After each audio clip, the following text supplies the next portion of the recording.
तळोद्यात भिंत कोसळून दुर्दैवी घटना, दोघे गंभीर जखमी, एकाची प्रकृती चिंताजनक। तळोदा शहरातील मराठा चौक परिसरात मध्यरात्री सुमारे 2:30 वाजण्याच्या सुमारास भिंत कोसळून एक दुर्दैवी घटना घडली।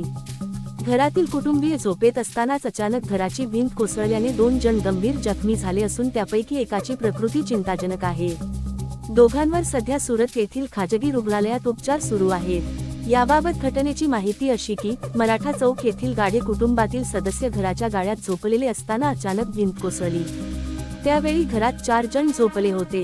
यामध्ये रमेश फकीरा गाढे आणि त्यांची सून विद्या नरेश गाढे हे भिंतीखाली दबले गेले। दोघांनाही जबर मार लागला असून रमेश फकीरा गाढे यांना गंभीर दुखापत झाल्याने त्यांची प्रकृती चिंताजनक आहे। तातडीने त्यांना सुरत येथे हलविण्यात आले। घटनेची माहिती मिळताच अनुप उदासी, भैया चौधरी, योगेश चौधरी, अकबर पिंजारी, योगेश मराठे, गोलू दातार तसेच परिसरातील नागरिकांनी घटनास्थळी धाव घेऊन तात्काळ मदतकार्य केले। वेळेवर मदत मिळाल्याने जखमींचा जीव वाचू शकला। या घटनेमुळे परिसरात हळहळ व्यक्त होत आहे।